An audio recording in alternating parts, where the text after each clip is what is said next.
Hola, buen día, es un gusto saludarlos. Soy el doctor Roosevelt Pairazamán y en esta presentación, que viene a ser la cuarta, correspondiente a la cuarta sesión de nuestro curso, estamos para la segunda sesión de la semana número 2, con esto terminamos la primera unidad de nuestro curso.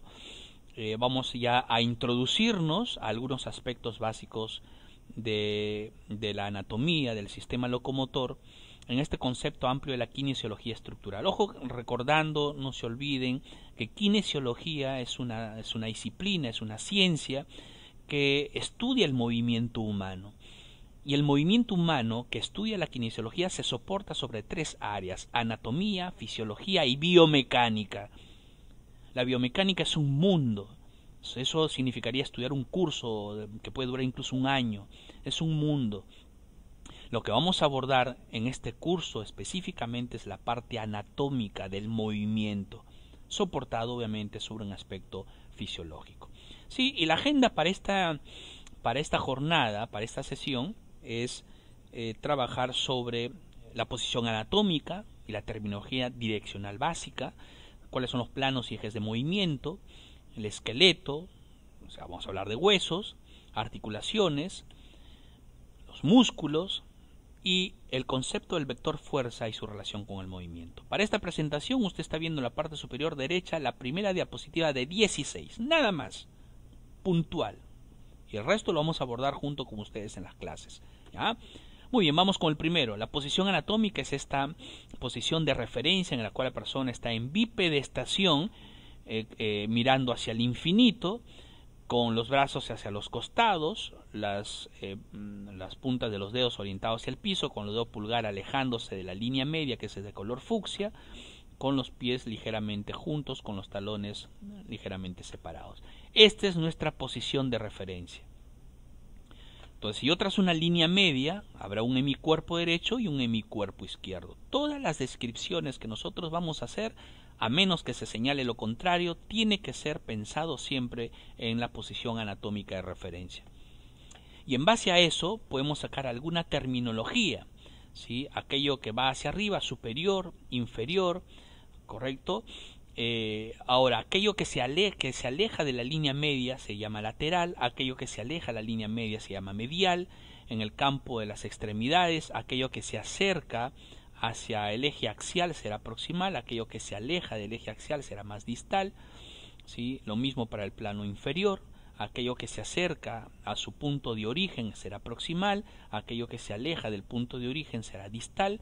Si yo lo veo de perfil, superior, inferior, todo lo que está hacia adelante será anterior, lo que está hacia atrás será posterior, y los términos de proximal y distal. En base a estos términos que son muy importantes a considerar en las descripciones anatómicas que vamos a hacer a lo largo del curso, se pueden hacer combinaciones anterolateral, posterolateral, posterosuperior, posteroinferior, se pueden hacer combinaciones, por esto que esto es la terminología direccional básica. ¿Sí? Esto está muy bien descrito en los textos, pueden tomar algún texto de referencia como el que ven ustedes aquí en la línea inferior para que puedan ahondar un poquito más con esto. ¿Sí? Nuestro segundo punto es hablar sobre planos y ejes de movimiento. Tres planos de referencia para el movimiento. Un plano sagital, que está acá de color rojo, que es un plano que va de adelante hacia atrás y divide el cuerpo en dos mitades, una mitad izquierda y una mitad derecha. El plano coronal o frontal, que está de color medio celeste, turquesa acá en la imagen, que va de derecha a izquierda o derecha a izquierda y divide el cuerpo en dos mitades, una anterior y una posterior. Y el plano transversal u horizontal o axial, que es el de color verde, paralelo al piso, que divide el cuerpo en dos partes, una superior y una inferior. Todos los movimientos que vamos a estudiar durante todo el curso se generan o se ejecutan en algunos de estos planos de movimiento. Ya quedará en el trabajo de las próximas sesiones ahondar un poquito más qué movimientos específicamente podemos hacer en el plano sagital, por ejemplo. Flexión, como ejemplo. En el plano coronal, abducción. En el plano transversal, rotación. Entonces, eso es lo que vamos a aplicar en las clases prácticas. Este video cumple la función de orientarlos y de darle la información base para que puedan ustedes discutir adecuadamente en sus sesiones prácticas. Obviamente complementar esta información de video con sus textos de referencia. Pero a esos planos les son perpendiculares algunos ejes. Es decir, si el movimiento se realiza en un plano, hay un eje alrededor del cual está rotando y se está generando este movimiento. Si yo tengo mi plano sagital, que es este de acá, hay un eje que es perpendicular y que se llama coronal o frontal. Si yo tengo mi plano coronal, hay un eje que es perpendicular, que sería el antero-posterior o sagital. Y si tengo un plano que es transversal, tengo un eje que es perpendicular, que se le llamará longitudinal. Entonces, todos nuestros movimientos giran alrededor de un eje de rotación, que usualmente es perpendicular al plano de movimiento. El tercer concepto a trabajar es el esqueleto, y tenemos nuestro esqueleto conformado por más de 200 huesos. ¿Sí? Algunos dicen 205, 206 huesos. La parte de color verde representan los huesos que están conformando el esqueleto axial, y las otras que no están pintadas serían los huesos del esqueleto apendicular, vale decir, de los miembros. Y todos estos huesos, señores, son los que vamos a aprender durante todo el curso, y ustedes se lo van a aprender sin dificultad, pero siempre estudiando. ¿Ya? Y si sacamos algunos huesitos de ese esqueleto que hemos mostrado, tenemos unos huesos que se llaman huesos largos, que tienen sus características, cilíndricos, con extremidades prominentes que se llaman apófisis, un cuerpo diáfisis y una cavidad central que se llama médula. Pero tenemos otros huesos que se le llaman huesos cortos, que obviamente son diferentes a los huesos largos porque no hay predominio de una de sus ejes. En este caso el eje longitudinal es mayor en el caso del hueso largo, en el caso del hueso corto no, y usualmente los vemos en los huesos del carpo y metacarpo. Son huesos muy importantes para soportar cargas. Los huesos planos que tienen forma de hoja, como por ejemplo el omóplato, acá estoy viendo la fosa subescapular, o el esternón, miren ustedes que tiene una forma plana, tipo hoja, ¿sí? Los huesos irregulares, su nombre lo dice, no tienen una forma definida, ya por eso son irregulares, y tienen ciertas características o reparos óseos muy importantes para anclajes de músculos. Y los huesos sesamoideos, que parecieran huesos cortos, pero se les dice sesamoideos porque tienen una importante función mecánica y usualmente están inmersos en los tendones de los músculos, en algunos de los músculos que vamos a estudiar. El hueso sesamoideo por excelencia es el hueso de la rótula. Tenemos otros huesos sesamoideos, por ejemplo llamados favelas, que se encuentran en los tendones de la corva o tendones de los isquiotibiales. Articulaciones, que quizás es lo que más trascendencia va a tener desde el punto de vista del movimiento. Todo nuestro curso se va a basar en movimiento. Vamos a aprender los movimientos, los músculos que generan movimiento, ¿ya? Así es que, ¿qué articulaciones tenemos? Hay diferentes formas de clasificar las articulaciones, pero la que más vamos a usar por su funcionalidad, porque estamos hablando de movimientos, son tres clases de articulaciones: sin artrosis, que no tienen movimiento, o sea, son inmóviles; anfiartrosis, algo de movimiento, mínimo al menos, pero algo de movimiento; y las diartrosis, que son las más móviles que tenemos en nuestro cuerpo. En la sinartrosis tenemos dos tipos: suturas y gonfosis. Las suturas, como las que encontramos en el cráneo, y las gonfosis, que podemos ver a nivel de nuestros dientes. Queden ustedes en buscar imágenes en los textos, esto hay, pero necesito darles por lo menos la información teórica de lo que vamos a ver en las prácticas. Las anfiartrosis, que son semimóviles, tenemos tres tipos: la sínfisis, por ejemplo, la sínfisis púbica; la sincondrosis, como por ejemplo las que vemos a nivel de la conexión entre la costilla y el esternón; y la sindesmosis, como por ejemplo la que existe a nivel de la clavícula y la apófisis coracoides, que están unidas por ligamentos, ¿sí? Y las diartrosis tenemos enartrosis, como el hombro; trocoides, ¿sí?, como el caso de la articulación radiocubital proximal; artrodias, como las que hay por ejemplo en los huesos del carpo; las condiloideas, como la radiocarpiana por ejemplo; ginglimus o bisagra, como la húmerocubital; y la celar o silla de montar, como la que existe entre el trapecio y el primer metacarpo. ¿Ya? Entonces, estas articulaciones las vamos a ver durante todo el curso, y en cada articulación que vamos a ir estudiando vamos a hablar de qué clase y qué tipo de articulación podemos encontrar para poder estudiarlas de una manera práctica y aplicable, ¿ya? Y los músculos que son importantes para el movimiento, todos los movimientos tienen que girar alrededor de alguna articulación, si no, no se puede. Y los que nos ayudan con eso son los músculos. Pero los músculos pueden ser nombrados en base a ciertas características, tienen muchas características como se los puede nombrar. Por ejemplo, por la dirección de sus fibras, oblicuo, dirección, tiene una dirección oblicua.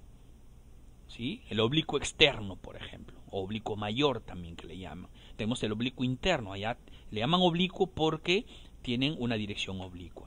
Por su localización, recto femoral. Femoral tiene que estar en relación al fémur. Palmar largo es un músculo que genera, por ejemplo, la flexión del carpo, ¿sí? Lo que lo tenemos a nivel de la palma, pero con un origen que viene desde el antebrazo, ¿no? Por sus puntos de origen e inserción, coracobraquial, apófisis coracoides y la parte braquial húmero. Es un músculo que tiene acción sobre el hombro, por ejemplo. Flexor largo de los dedos, ¿qué idea nos da? Es un músculo que genera flexión de los dedos. Entonces noten ustedes que los músculos tienen nombres que ya te está diciendo el movimiento que va a realizar, que es lo que más nos importa para nuestro curso. ¿Sí? Erector espinal, por ejemplo. ¿Por qué se llama erector espinal? Porque me permite tener la posición de posición erecta, de bipedestación. Supinador, ¿qué hace? Hace supinación radiocubital, por ejemplo, ¿no? Por su acción y su forma, pronador cuadrado. Por su acción, pronador, hace pronación radiocubital. Por cuadrado, porque tiene forma cuadrada. No es una cosa tan difícil de entender. Aductor mayor, por su acción, aductor, hace aducción, por ejemplo, el aductor mayor que tenemos que influye en el movimiento de la cadera, de la articulación de la cadera. Por su forma y localización, serrato anterior, por ejemplo, que es un músculo que trabaja mucho en la cintura escapular, que vamos a ver en la segunda unidad. Por la localización, origen, inserción, braquiorradial, ¿sí? Es un músculo que cruza el codo y que tiene acciones sobre el codo y va a poder ayudarnos en los movimientos de pronación y supinación y flexión del codo, ¿no? Localización, número de divisiones, por ejemplo, bíceps femoral, ¿sí? Significa que tiene dos cabezas y están a nivel o relacionado con el hueso fémur, ¿no? Pero también las fibras musculares, los músculos, perdón, también tienen nombre dependiendo cómo están alineadas sus fibras. Por ejemplo, pueden tener fibras paralelas, forma de cinta, paralelas tipo fusiforme, pero también pueden tener las fibras musculares orientaciones oblicuas, como si fueran las plumas de las aves, y eso se le llaman distribución pegnatas, ¿no? Si está a un solo lado del tendón, unipegnato. Si está a dos lados del tendón, se llama bipegnatos, y si tiene diferentes distribuciones, multipegnatos. Y la última punto de nuestra clase es hablar sobre el vector fuerza y su relación con el movimiento, ¿sí? Y en este caso hay tres términos que tenemos que estudiar: definir bien lo que es el origen, definir bien lo que es la inserción y el vector fuerza, ¿sí? Este es un punto clave para todas las dinámicas que vamos a hacer en el curso. El origen viene a ser la parte, el anclaje del músculo en algún punto del esqueleto axial o el anclaje menos móvil, ¿sí? Y la inserción viene a ser un anclaje en alguna estructura del esqueleto apendicular o el anclaje más móvil. Por ejemplo, en este caso de la figura tenemos al músculo coracobraquial. Este músculo tiene dos anclajes, tanto en la escápula como en el húmero. Como los dos huesos son parte del esqueleto apendicular, el origen vendría a ser, por definición, el punto que menos se movería durante el movimiento.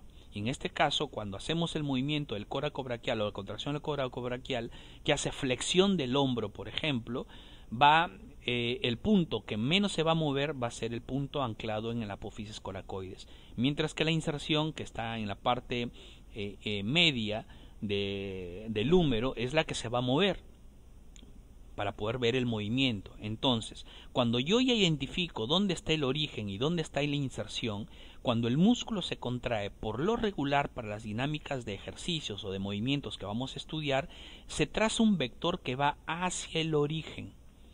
Ese vector que va hacia el origen es el vector fuerza, porque el músculo, cuando se contrae, jala. Si jala, y el jalar se representa desde el punto de vista físico por un vector fuerza, ¿sí? Este vector fuerza que ustedes pueden ver acá, yo lo puedo descomponer, ¿sí?, en sus componentes estructurales. un componente en el eje X y un componente en el eje Y. El componente en el eje X, noten ustedes de color fucsia, está yéndose hacia la línea media, por lo tanto hará que el brazo se venga para acá y eso se llama aducción. El otro componente en el eje Y va hacia arriba, ¿sí? Y esto me definiría el movimiento de flexión del hombro. Por lo tanto, la tarea que tenemos que trabajar durante todas las sesiones prácticas para aprender los movimientos de los músculos es identificar en qué lugar se encuentra ubicado, cuál es su origen, cuál es su inserción, trazar el vector fuerza y deducir los movimientos. Esa va a ser nuestra tarea a lo largo de todo el curso. Muchas gracias.